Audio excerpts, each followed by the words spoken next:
నమస్కారం డిఆర్టీవీ న్యూస్ కి స్వాగతం. హెడ్లైన్ చూద్దాం.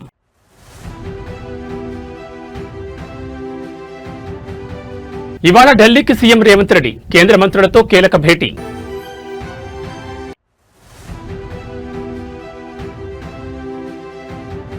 ఆరు గ్యారంటీల ఫైల్ ఏమైంది? సిట్ వేయాలని కేటీఆర్ డిమాండ్.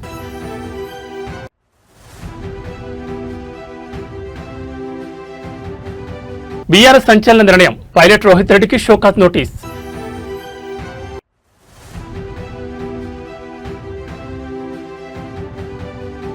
డ్రగ్ టెస్ట్ కు రేవంత్ రెడ్డి రెడీ, బీఆర్ఎస్ కు మహేష్ కుమార్ గౌడ్ ఛాలెంజ్.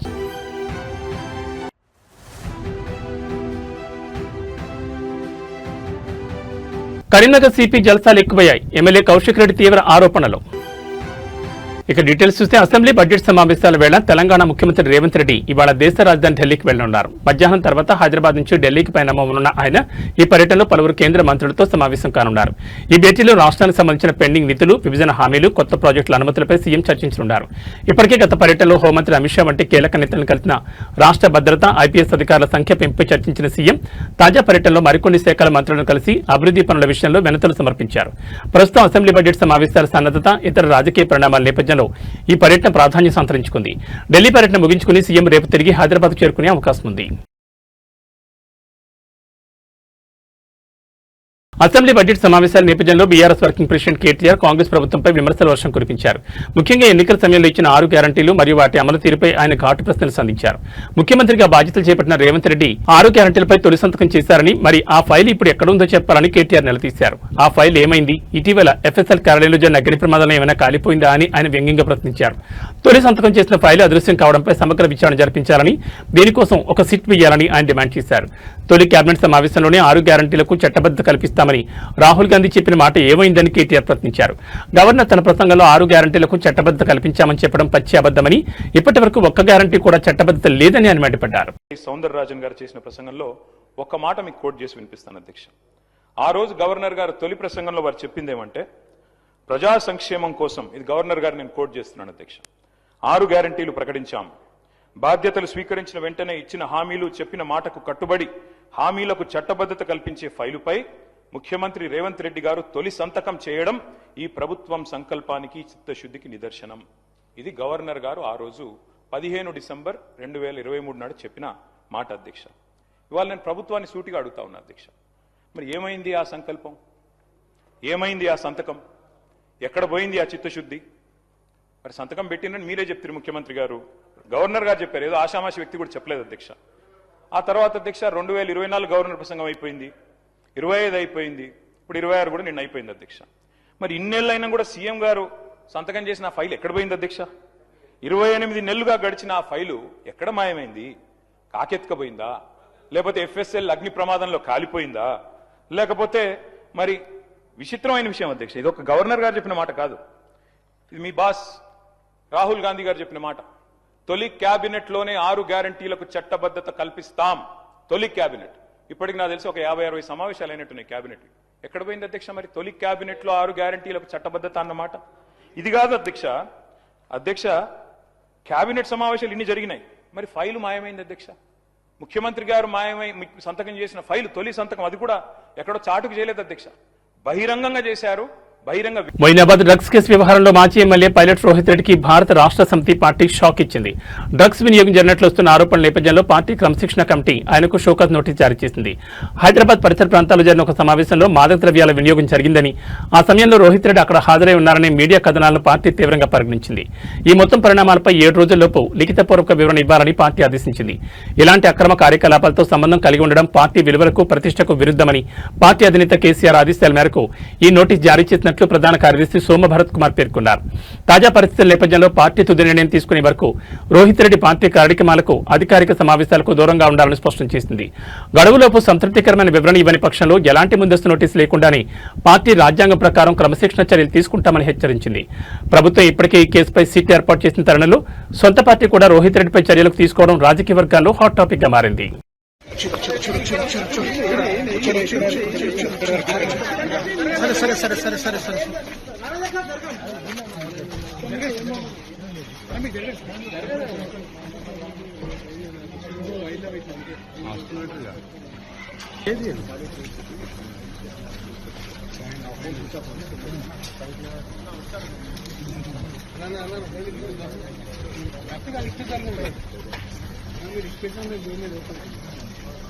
సైడ్ ముంగటేం పోలేదు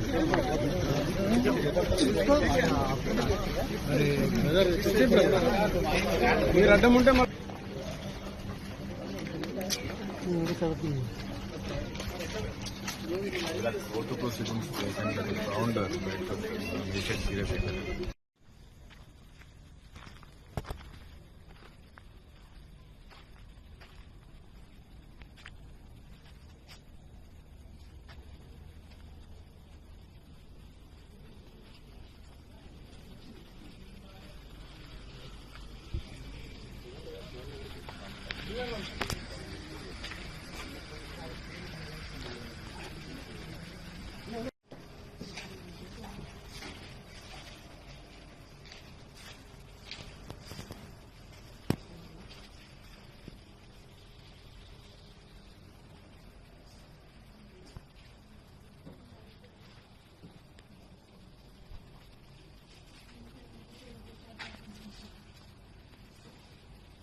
రాష్ట్రంలో బిస్కెట్లు చాక్లెట్లలా గంజాయి కొకైన్ దొరుకుతోందని 10 ఏళ్లు తెలంగాణను పరిపాలించిన బీఆర్ఎస్ ఈ పాపానికి కారణం కాదా అని MLC TPCC chief Mahesh Kumar Goud ప్రశ్నించారు. కొందరు నాయకులు డ్రగ్స్ వ్యాపారం చేశారని ఇంతకన్నా సిగ్గుచేటుందా అని నిలదీశారు. ఇవాళ శాసనమండలిలో మాట్లాడిన ఆయన డ్రగ్ టెస్ట్ కు సభానాయకుడు ముఖ్యమంత్రి రేవంత్ రెడ్డి సిద్దమని, ప్రతిపక్ష నాయకుడు కేసీఆర్, బీఆర్ఎస్ యువ నాయకుడు కేటీఆర్ కూడా ముందుకు రావాలని ఛాలెంజ్ చేశారు. టెస్టులకు బీఆర్ఎస్ అంగీకరిస్తే రేపే ముహూర్తమని, మీరు ముందుకొస్తే నేను ముఖ్యమంత్రిని ఒప్పిస్తానన్నారు. ప్రజాప్రతినిధులందరూ డ్రగ్ టెస్టులు చేసుకుని ఈ సమాజానికి ఓ మంచి సందేశం ఇవ్వాల్సిన అవసరం ఉందన్నారు. కాంగ్రెస్ పార్టీ ఎవరెవరికి బీఫామ్లు ఇచ్చిందో వారందరినీ డ్రగ్ టెస్ట్ కు తీసుకొస్తామని, అలాగే బీఆర్ఎస్ కూడా పార్టీ బీఫామ్స్ ఎవరెవరికి ఇచ్చిందో వారందరినీ టెస్టులకు తీసుకురావాలన్నారు. ఫామ్ హౌస్ లో పట్టుబడింది మీ నాయకుడు కదా, అలాంటి వారికి వత్తాసు పలకొద్దని బీఆర్ఎస్ సభ్యులను ఉద్దేశించి మహేష్ కుమార్ గౌడ్ ప్రశ్నించారు. ఈ కేసులో ఎంత పెద్దవాడున్నా వదిలే ప్రసక్తే లేదని హెచ్చరించారు. 10 ఏళ్లలో డ్రగ్స్ వ్యాపారం చేస్తూ తెలంగాణను సిగ్గుతో తలవించుకునే పరిస్థితికి బీఆర్ఎస్ తీసుకొచ్చిందని అన్నారు. మీ కారణంగా ఇలా డ్రగ్స్ రాలేదా? ఇలా అడిగిన చోటలా డ్రగ్స్ దొరికే పరిస్థితి వచ్చింది. ఎందుకు ప్రజలు అనుమానపడతా ఉన్నారు? ఏం చర్యలు తీసుకున్నారు అధ్యక్ష? ఇవాళ దొరికినటువంటి మాజీ శాసనసభ్యుల మీద బాజాప్తా ఆన్ రికార్డ్ రిమాండ్ రిపోర్ట్ చెప్తా ఉంది. ఆన్ రికార్డ్ కొకైన్ డ్రగ్స్ తీసుకొని ప్రజాప్రతినిధులు పట్టుకొడితే ఏం ఏం ఏం మెసేజ్ ఇస్తున్నాం అధ్యక్ష? మనం ఏం మెసేజ్ ఇస్తున్నాం ఈ రాష్ట్ర ప్రజలకి, దేశ ప్రజలకు ఏం మెసేజ్ ఇస్తా ఉన్నాం? ఎస్ రావాలా? నేను మళ్ళీ ఛాలెంజ్ చేస్తా ఉన్నా. రేపే ముహూర్తం కేసీఆర్ గారు రావాలా? మీరు కేసీఆర్ తీసుకురా, నేను ముఖ్యాన్ని తీసుకొస్తా. మీరు కేసీఆర్ తీసుకురండి అసెంబ్లీకి, మా ముఖ్యమంత్రిని తీసుకొస్తా. ఇద్దరు మొదటి టెస్ట్ చేసుకోవాల్సిందే, తర్వాత మేమందరం టెస్ట్ చేసుకోవాల్సిందే. డ్రగ్ టెస్ట్ జరగాల, ప్రతి నాయకుడు టీఆర్ఎస్ ప్రతి నాయకుడు డ్రగ్ టెస్ట్ జరగాల. మేము కూడా చేసుకుంటాం, మేము రెడీగా ఉన్నాం. సభా నాయకుడు ప్రతిపక్ష నాయకుడు ఇద్దరు టెస్ట్ జరగాల. జరిగిన అందరం టెస్ట్ చేసుకుందాం. ఎటుపోతుంది అధ్యక్ష? రాష్ట్రంలో పసిపిల్లలు పసికూనలు ఇబ్బంది పడే పరిస్థితి వచ్చింది. కారణం మీరు కాదా? ఎవరు కారణం దీనికి? యథేచ్ఛగా 10 ఏళ్ళు యథేచ్ఛగా డ్రగ్స్ మాయం చేశారు రాష్ట్రాన్ని. డబ్బుల కోసం కక్కుర్తి పడ్డారు అధ్యక్ష. కొందరు నాయకులు డ్రగ్స్ వ్యాపారం చేశారు. ఇంతకన్నా సిగ్గుచేట విషయం ఉంది అధ్యక్ష. ఈ రాష్ట్రము కొత్త రాష్ట్రము, చిన్న రాష్ట్రము, ఎంత పకడ్బందీగా ఎదగాల్సిన రాష్ట్రము డ్రగ్స్ మయమైపోతే, డ్రగ్స్ మద్యము గాంజా విచ్చలవిడిగా వస్తూ ఉంటే మన పిల్లలకు సంరక్షణ ఎక్కడా? ఏం మనం ఉదాహరణ ఏం మెసేజ్ ఇస్తా ఉన్నాం ప్రజలకి? అందుకే అధ్యక్ష, మీ ద్వారా నేను ప్రతిపక్ష నాయకులకు విజ్ఞప్తి చేస్తా ఉన్నాను. రాష్ట్ర ప్రభుత్వం ప్రతిష్టాత్మకంగా చేపట్టిన 99 రోజుల ప్రజాపాలన ప్రగతి ప్రణాళికపై బీఆర్ఎస్ ఎమ్మెల్యే కేపీ వివేకానంద్ తీవ్రస్థాయిలో విమర్శలు గుప్పించారు. ఈ కార్యక్రమం కేవలం ఆర్భాటానికే తప్ప క్షేత్రస్థాయిలో అమలు కావడం లేదని ఆయన మండిపడ్డారు. ఈ కార్యక్రమానికి సంబంధించి ప్రభుత్వం వద్ద నిధులు లేవని, అధికారులకు దిశానిర్దేశం చేసే విధులు కూడా లేవని వివేకానంద్ విమర్శించారు. కేవలం ముఖ్యమంత్రి రేవంత్ రెడ్డిని సంతృప్తి పరచడానికే అక్కడక్కడ ఫ్లెక్సీలు, బ్యానర్లు కట్టి ఫోటోలు తీసుకుంటున్నారని ఎద్దేవా చేశారు. ప్రజల్లో తీవ్ర వ్యతిరేకత ఉండడంతో మంత్రులు, ఎమ్మెల్యేలు గ్రామాల్లో తిరిగే పరిస్థితి లేదని ఆయన అన్నారు. ప్రజలు తమ సొంత డబ్బులతో కట్టుకున్న ఇళ్లకు కాంగ్రెస్ కాంగ్రెస్ ఎమ్మెల్యేలు వెళ్లి రిబ్బన్ కట్ చేస్తున్నారని, ఇది సిగ్గుచేటని ఆయన వ్యాఖ్యానించారు. దీపం ఉన్నప్పుడే ఇల్లు చక్కబెట్టుకోవాలనే చందంగా రేవంత్ రెడ్డి ఆయన ఎమ్మెల్యేలు వ్యవహరిస్తున్నారు. నేడు కూడా ఢిల్లీకి మూటలు పంపేందుకు ముఖ్యమంత్రి అక్కడికి వెళ్తున్నారని సంచలన ఆరోపణలు చేశారు. కాంగ్రెస్ పాలన విఫలమైందని, మిత్రపక్షమైన సిపిఐ కూడా అర్థమైందని, స్వయంగా కాంగ్రెస్ ఎమ్మెల్యేలే పార్టీ మనుగడపై ఆందోళనలో ఉన్నారని కేపీ వివేకానంద్ పేర్కొన్నారు. మరి 99 రోజులు ప్రజా పాలన ప్రగతి ప్రణాళికని ప్రారంభం చేసినారు. 99 రోజులను ప్రారంభిస్తే 9 రోజులకే బోర్ల పక్కన పడ్డారు. 99 రోజుల ప్రోగ్రామాన్ని స్టార్ట్ చేస్తే 9 రోజులకే పడకేసింది. ఈ యొక్క కార్యక్రమానికి అట్టహాసంగా ఎంతో ఆర్భాటంగా ప్రారంభం చేసినటువంటి కార్యక్రమానికి నిధులు లేవు, విధులు లేవు. ఈ యొక్క 99 రోజుల ప్రజాపాలన ప్రగతి ప్రణాళిక కార్యక్రమానికి ఒక విధి విధానాలంటూ లేవు. ఈరోజు దీనికి ఒక రూపాయి లేదు. కాబట్టి 9 రోజుల్లోనే ఘోరంగా మరి విఫలమైపోయి ఈరోజు మరి పరిస్థితి ఏర్పడ్డదంటే ఇదే పని. ఇది మొదటి కార్యక్రమం కాదు. 2.5 సంవత్సరాలుగా ఏ కార్యక్రమం తీసుకున్నా మరి అట్టర్ ఫ్లాప్గా ఘోరంగా విఫలమవుతూ వస్తుంది. అందుకే కాంగ్రెస్ పార్టీకి చెందినటువంటి వారి శాసనసభ్యులకే ముఖ్యమంత్రి గారిపైన నమ్మకం లేకుండా పోతా ఉన్నది. ఇప్పుడు 99 రోజుల యొక్క ప్రజాపాలన ప్రగతి ప్రణాళిక కార్యక్రమం ఎట్లుందంటే అది గాలిలో మేడలు కట్టినట్టున్నది. అది ఎట్లుందంటే బెల్లం లేని భక్ష్యాలు తయారు చేసినట్టు ఉన్నది. కాబట్టే ఈరోజు ఎమ్మెల్యేలు కానీ ఎవరు కూడా గ్రామాల పోలేని పరిస్థితి ఉన్నది. ఈరోజు ఈ కార్యక్రమం ద్వారా ఏదో తూతూ మంత్రంగా నామమాత్రం చేస్తున్నామా అంటే చేసినట్టు బ్యానర్ పెట్టుకొని అక్కడ ఫోటోలు పెట్టి ముఖ్యమంత్రి గారికి సంతృప్తి పరిచే కార్యక్రమం నడుస్తుంది తప్ప నిజంగా అది ఎలాంటి కార్యక్రమం జరుగుతలేదు. ఈరోజు కాంగ్రెస్ పార్టీ యొక్క పరిస్థితి ఏ రకంగా ఉందంటే ఈరోజు ఎంత ఘోరమైన పరిస్థితి ఉందంటే ఇది ఊర్లలో గ్రామాలలో సొంత డబ్బులతో ఇల్లు కట్టుకుంటే ఈ కాంగ్రెస్ పార్టీ నాయకులు మంత్రులు పోయి రిబ్బన్ కట్టడానికి పోతున్నారు. వాళ్ళేమో ప్రజలు 1000 కళ్ళతో ఎదురు చూస్తున్నారు, మాకేమో డబ్బులు వస్తాయేమని చెప్పేసి ఇల్లు కట్టుకుంటే ఇందిరా మిల్ల పేరు పైసలు వస్తాయేమనుకుంటే ఒక్క రూపాయి వేయట్లేదు. కానీ ప్రజలు సొంతంగా కట్టుకుని ఇళ్ళకి పోయి రిబ్బన్ కట్ చేస్తానికి మాత్రం ఈ మంత్రులు ఎమ్మెల్యేలు లైన్ కడుతున్న సంగతి ఈ సందర్భం మనవి చేస్తూ ఉన్నాను. ప్రజలు పూర్తిగా ముఖ్యమంత్రి గారి నాయకత్వం పట్ల ఈ ప్రభుత్వం పట్ల పూర్తిగా విశ్వాసం కోల్పోయింది. అందుకే వారి శాసనసభ్యులు కూడా వారికి అంటే మీటింగ్ అటెండ్ అయ్యేదానికి మరి సుముఖత వ్యక్తం చేస్తలేరు. మొన్న జరిగిన ఎన్నికల్లో కాంగ్రెస్ పార్టీతో కలిసి పనిచేసేటువంటి సిపిఐ కూడా ఈ ప్రభుత్వం ఘోరంగా విఫలమైంది, మాట నిలబెట్టుకోవడంలో మరి వెనుకపోయింది. కాబట్టి మేము కూడా వీళ్ళు వెంబడి ఉండలేమని చెప్పినటువంటి పరిస్థితి మనం చూసాం. కాబట్టి ఇంత ఘోరమైనటువంటి పరిస్థితుల్లో మరి ఈ యొక్క ప్రభుత్వం నడుస్తూ ఉన్నది. మరి రోజు రేపు కూడా తెలుగుగా మనకి లైన్ కడతారు. ఇక 2.5 సంవత్సరాలు అయిపోయింది. ఇక ఎమ్మెల్యేలంతా కూడా అంటే కాంగ్రెస్ పార్టీని వీడి మరి తమ దారి తమ చూసుకుంటాను కూడా చాలా మంది నాయకులు కాంగ్రెస్ పార్టీ నాయకులు కూడా తమ దారిని. కరీంనగర్ పోలీస్ కమిషనర్ వ్యవహార శైలిపై బీఆర్ఎస్ ఎమ్మెల్యే పాడి కౌశిక్ రెడ్డి తీవ్రస్థాయిలో ధ్వజమెత్తారు. ఇవాళ అసెంబ్లీ మీడియా పాయింట్ వద్ద ఆయన మాట్లాడుతూ పోలీసు ఉన్నతాధికారులు అధికార దుర్వినియోగానికి పాల్పడుతున్నారని, ఆయనకు జలసాలు ఎక్కువయ్యాయని అన్నారు. ప్రైవేట్ వ్యక్తులకు ఆయుధాలు ఇచ్చి కాల్పులు జరిపిస్తున్నారని ఆరోపించారు. సెప్టెంబర్ 2025లో కరీంనగర్ ఫైరింగ్ రేంజ్ లో సిపి సతీమణి ఆమె 5 మిత్రులతో కలిసి 10 రౌండ్లు కాల్పులు జరిపారని కౌశిక్ రెడ్డి ఆరోపించారు. AK-47 పిస్టల్స్ తో సుమారు 160 బుల్లెట్లను ప్రైవేట్ వ్యక్తులు ఎలా వాడతారని ఆయన ప్రశ్నించారు. బోనాలపల్లిలో అమృతమ్మ అనే వృద్ధురాలికి బుల్లెట్ తగిలిందని, కానీ ఆమె రాయి తగిలిందని భావించిందని పేర్కొన్నారు. ఈ విషయాన్ని కప్పిపుచ్చడానికి పోలీసులు ప్రయత్నిస్తున్నారని మండిపడ్డారు. హోంమంత్రిగా ఉన్న సీఎం రేవంత్ రెడ్డి మీ శాఖలో ఏం జరుగుతుందో తెలుసా అంటూ కౌశిక్ రెడ్డి నిలదీశారు. ప్రైవేట్ వ్యక్తులు ఫైరింగ్ చేయడంపై ప్రభుత్వం సమాధానం చెప్పాలని డిమాండ్ చేశారు. తాను నేను చెప్పింది తప్పని నిరూపిస్తే ఎమ్మెల్యే పదవికి రాజీనామా చేసి రాజకీయాల నుంచి తప్పుకుంటానన్నారు. మరి ఇప్పుడు ఐపీఎస్ అసోసియేషన్ ఎందుకు స్పందించడం లేదని కామెంట్ చేశారు. వికాస్ అగర్వాల్ అనే అధికారి ప్రైవేట్ వ్యక్తికి ఎన్నో వాహనం ఇచ్చి పంపారని, ఇలా కొందరు అధికారుల వల్ల మొత్తం వ్యవస్థకు చెడ్డపేరు వస్తుందని విమర్శించారు. సిపి నన్ను బెదిరించలేడని, తాను భయపడే వ్యక్తిని కాదన్నారు. ఆయనకు ఇంటెలిజెన్స్ ఉంటే మాకు లక్షల మంది కార్యకర్తలు సమాచారం ఇస్తారంటూ కౌశిక్ రెడ్డి ఘాటు వ్యాఖ్యలు చేశారు. కరీంనగర్ జిల్లాలో ఎల్గందులో ఫైరింగ్ రేంజ్ ఉంటుంది. ఆ ఫైరింగ్ రేంజ్లో ఇవాళ పోలీస్ ఆఫీసర్స్ మొత్తము ప్రాక్టీస్ చేసుకోవడానికి, వాళ్ళ టార్గెట్స్ వాళ్ళవి ఉండడానికి ఆడ ఫైరింగ్ రేంజ్ ఉంటుంది కరీంనగర్లో. ఆ ఫైరింగ్ రేంజ్లో ఫైరింగ్ చేయాల్సింది పోలీస్ మిత్రులు. కానీ ఈడ ఆశ్చర్యంగా ఏంటంటే ఆడ ఫైరింగ్ చేసింది పోలీస్ మిత్రులు కాకుండా సిపి గారు, సిపి గారు సతీమణి, సిపి గారితో పాటు సిపి గారి సతీమణి, మరి వారి 6 దోస్తులు జలసాలు చేస్తూ ఉన్నారు. ఇవాళ సిపి గారు ఆ ఫైరింగ్ రేంజ్లో వారి ఫ్రెండ్స్తోని వారి సతీమణితో పాటు వారి 5 ఫ్రెండ్స్ వాళ్ళ సతీమణితో కలిసి 6. వీళ్ళు ఏం చేస్తారు, AK-47 వెపన్తో 10 రౌండ్ల ఒక్కొక్కరు 10 రౌండ్లు ఫైరింగ్ చేస్తారు. SLR వెపన్తో ఒక్కొక్కరు 10 రౌండ్లు ఫైరింగ్ చేస్తారు. పిస్టల్తోని 10 రౌండ్లు ఫైరింగ్ చేస్తారు. అంటే ఒక్క మనిషి 30 రౌండ్లు ఫైరింగ్ చేస్తాడు. ఆడ దాదాపు 180 బుల్లెట్లు 180 బుల్లెట్లు ఫైరింగ్ చేస్తారు 6 కలిసి. ఇవాళ ఇది నేను చెప్పేది వాస్తవము. ఏదొక్కడైనా కూడా నేను ముక్కు భూమి రాకడానికి సిద్ధంగా ఉన్నాను. ఆడ ఫైరింగ్ చేస్తే పోలీస్ వాళ్ళకి ప్రాక్టీస్ ఉంటుంది కాబట్టి వాళ్ళు ఫైరింగ్ చేస్తే డైరెక్ట్గా టార్గెట్ ఉంటుంది, ఆ టార్గెట్కి కొడతారు, కొంచెం అటో ఇటో కొడతారు.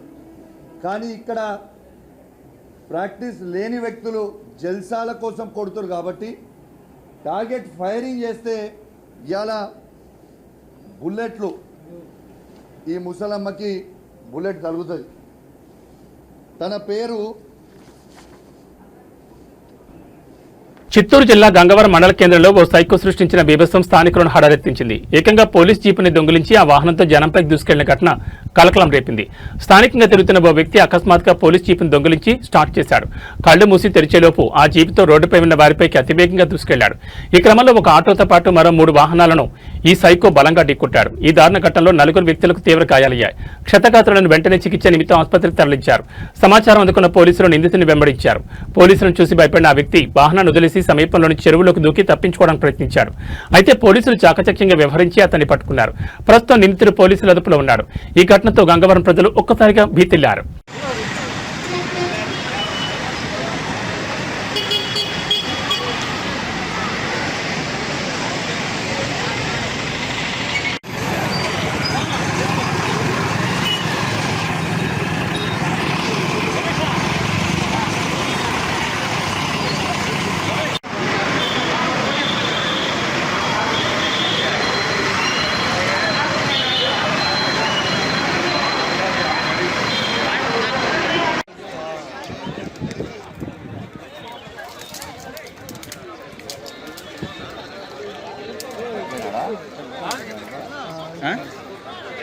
దొరికినాడు కదా. కూటమి ప్రభుత్వంలో వైసీపీ నాయకులు కార్యకర్తలపై తప్పుడు కేసులు బనాయిస్తున్నారంటూ తిరుపతిలో ఉద్రిక్తత నెలకొంది. పార్టీ ఇన్ఛార్జ్ భూమన అభినయరెడ్డి నేతృత్వంలో ఆర్టీసీ బస్టాండ్ సమీపంలోని అంబేద్కర్ విగ్రహం ఎదుట వైసీపీ భారీ నిరసన చేపట్టింది. ఈ కార్యక్రమానికి తిరుపతి నలుమూల నుంచి వేలాదిగా పార్టీ నాయకులు కార్యకర్తలు తరలివచ్చారు. గత రాత్రి గ్రాండ్ రిజ్ హోటల్ ఎదుట శాంతియుతంగా నిరసన తెలిపిన 13 మంది వైసీపీ శ్రేణులపై అట్రాసిటీ కేసులు నమోదు చేయడాన్ని పార్టీ తీవ్రంగా ఖండించింది. రాజకీయ కక్ష సాధింపు చర్యల్లో భాగంగానే ఈ తప్పుడు కేసులు పెడుతున్నారని భూమన అభినయరెడ్డి ఆగ్రహం వ్యక్తం చేశారు. ప్రజాస్వామ్యంలో నిరసన తెలిపే హక్కును కాలరాస్తున్నారని ఆయన మండిపడ్డారు. వైసీపీ ఆందోళన నేపథ్యంలో తిరుపతి ఆర్టీసీ బస్టాండ్ పరిసర ప్రాంతాల్లో పోలీసులు భారీగా మోహరించారు. నిరసనకారులు అంబేద్కర్ విగ్రహం వైపు రాకుండా బారికేడ్లు ఏర్పాటు చేశారు. వేలాది మంది కార్యకర్తలు తరలి రావడంతో ట్రాఫిక్ అంతరాయం కలగకుండా పోలీసులు ముందస్తు చర్యలు చేపట్టారు. నిరసనలు ఉధృతం కావడంతో ఏ క్షణాన ఏం జరుగుతుందోనన్న ఉత్కంఠ నెలకొంది.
హైదరాబాద్ నగరంలోని కూకట్పల్లిలో నిన్న రాత్రి సినిమా ఫక్కీలో భారీ దోపిడీ జరిగింది. ఇద్దరు వ్యక్తుల కళ్లలో కారం చల్లిన దుండగలు వారి వద్ద ఉన్న ₹1 నగదును అపహరించుకుపోయారు.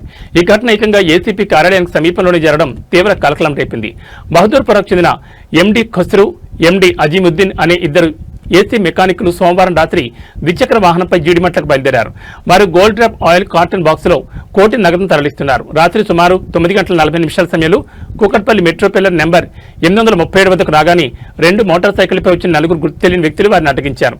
వెంటనే వారి కళ్లలో కారపొడి చల్లి దాడికి పాల్పడ్డారు. బాధితులు తేరుకున్న లేపే వారి వద్ద ఉన్న నగదు బాక్సును లాక్కుని అక్కడి నుంచి పరారయ్యారు.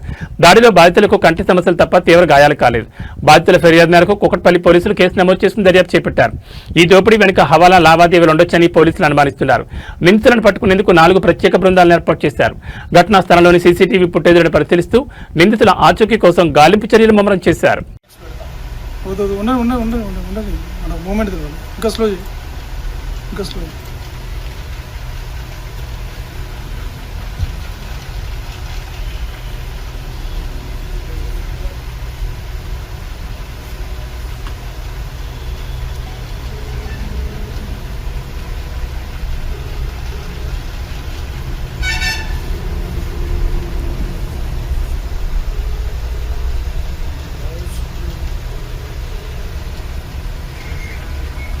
సీసీటీవీ రూమ్లో ఉన్నావా? లాక్కుంటు 42 తర్వాత చూడు ఒకసారి. 9:42 తర్వాత చూడు. 2 బండ్లు వచ్చుకున్నా. ఒక బండి మీద ఒక్కడే ఉండదు. అదే ఏసీ బండి కూడా ఏసీపీ ఆఫీస్ చూడు. లాక్ వేసుకున్నట్టు ఒక్కడే ఉన్నట్టు.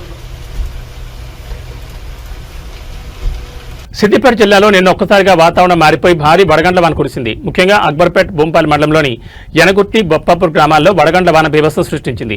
ఆకస్మికంగా కురిసిన ఈ వర్షానికి కోతకు సిద్ధంగా ఉన్న పంటలు తీవ్రంగా దెబ్బతిన్నాయి. వరి, మామిడి మరియు ఇతర వాణిజ్య పంటలు వడగండ్ల దెబ్బకు రాలిపోవడంతో రైతులు లబోదిబోమంటున్నారు. చేతికి వస్తుందనుకున్న పంట కళ్ల ముందే నేలపాలవడంతో అన్నదాతలు ఆవేదన వ్యక్తం చేస్తున్నారు. అప్పులు తెచ్చి సాగు చేశామని, ఇప్పుడు ప్రకృతి ప్రకోపానికి అంతా కోల్పోయామని యనగుర్తి గ్రామ రైతులు కన్నీటి పర్యంతమవుతున్నారు. ప్రభుత్వం వెంటనే స్పందించి దెబ్బతిన్న పంటలను సర్వే చేయించి తమను ఆదుకోవాలని బొప్పాపూర్ గ్రామస్తులు విజ్ఞప్తి చేస్తున్నారు.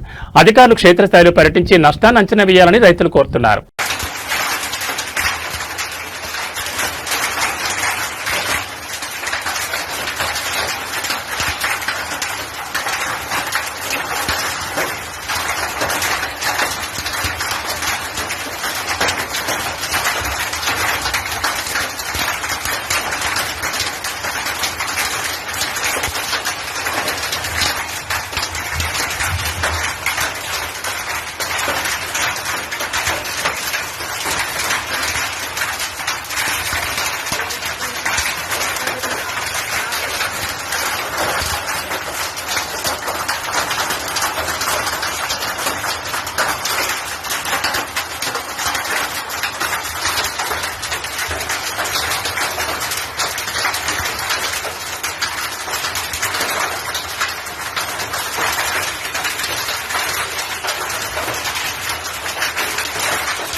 ఇరాన్ వర్సెస్ ఇజ్రాయెల్, అమెరికా మధ్య యుద్ధం కొనసాగుతున్న సంగతి తెలిసిందే. 15 రోజులకు పైగా ఈ 3 దేశాలు తలపడుతున్నాయి. ఇజ్రాయెల్ అలాగే అమెరికా రెండూ కలిసి యుద్ధం చేసినప్పటికీ ఇరాన్ ఏమాత్రం తగ్గడం లేదు. ఖమేనీని పోగొట్టుకున్న ఇరాన్ రెట్టింపు ఉత్సాహంతో దూసుకొస్తోంది. అయితే ఈ నేపథ్యంలోనే ఇజ్రాయెల్ ప్రధాని బెంజమిన్ నెతన్యాహు మృతి చెందినట్లు ఇరాన్ ప్రచారం చేసింది. తమ దాడుల నేపథ్యంలో ఇప్పటికే మరణించారని పేర్కొంది. ఇరాన్ ప్రచారం చేసిన నేపథ్యంలో అందరూ ఇజ్రాయెల్ ప్రధాని బెంజమిన్ నెతన్యాహు మృతి చెంది ఉంటారని అనుకున్నారు. అయితే ఆ వార్తలు ఖండిస్తూ ఇటీవల కాఫీ తాగుతున్న వీడియోను నెతన్యాహు స్వయంగా రిలీజ్ చేశారు. కానీ అది ఆర్టిఫిషియల్ ఇంటెలిజెన్స్ జనరేటర్ వీడియో కావచ్చని గ్రోక్ పేర్కొంది. దీంతో తాజాగా మరో వీడియోను కూడా షేర్ చేశారు ఇజ్రాయెల్ ప్రధాని బెంజమిన్ నెతన్యాహు. జెరూసలేం ప్రాంతంలో స్థానికులతో ముచ్చటిస్తూ ఈ వీడియోలో కనిపించారు నెతన్యాహు. అయితే ఇది కూడా ఆర్టిఫిషియల్ ఇంటెలిజెన్స్ ద్వారా క్రియేట్ చేసిన వీడియో అని సోషల్ మీడియాలో ట్రోలింగ్ మొదలైంది. ఈ వీడియోలో నెతన్యాహు వేలికి ఉంగరం ఓసారి ఉన్నట్లు మరొకసారి లేనట్లు కనిపిస్తోందని కామెంట్లు పెడుతున్నారు. మరి దీనిపై ఇజ్రాయెల్ ఎలా రియాక్ట్ అవుతుందో చూడాలి.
వారం రోజులుగా తగ్గుతూ వస్తున్న పసిడి ధరలకు నేడు బ్రేక్ పడింది. అంతర్జాతీయ మార్కెట్ ప్రభావంతో ఇవాళ దేశీయంగా బంగారం, వెండి ధరలు ఒక్కసారిగా పుంజుకున్నాయి. హైదరాబాద్ బులియన్ మార్కెట్లో పెరిగిన ధరలు వినియోగదారులను ఆశ్చర్యానికి గురిచేశాయి. 24 క్యారెట్ల స్వచ్ఛమైన మేలిం బంగారం 10 గ్రాముల ధరపై 1,200 రూపాయలు పెరగడంతో ప్రస్తుతం 1,58,620 వద్ద కొనసాగుతోంది. ఇక ఆభరణాల తయారీలో వాడే 22 క్యారెట్ల 10 గ్రాముల బంగారం 1,100 రూపాయలు పెరిగి 1,45,400కు చేరింది. ఇక వెండి కూడా బంగారం బాటలోనే పయనిస్తోంది. కిలో వెండి ధరపై ఏకంగా 4,000 పెరగడంతో ప్రస్తుతం మార్కెట్లో 2,80,000 పలుకుతోంది. కాగా అంతర్జాతీయంగా డాలర్ విలువలో మార్పులు, పశ్చిమాసియాలో నెలకొన్న యుద్ధ వాతావరణం, ఇతర భౌగోళిక రాజకీయ కారణాల వల్ల ఇన్వెస్టర్లు బంగారంపై పెట్టుబడులకు ఆసక్తి చూపుతున్నారు. దీంతో ధరలు మళ్లీ పెరగడం ప్రారంభమైందని మార్కెట్ నిపుణులు విశ్లేషిస్తున్నారు. ఈ బులెటిన్ విశేషాలు మరో బులెటిన్లో మళ్ళీ కలుసుకుందాం. నమస్కారం.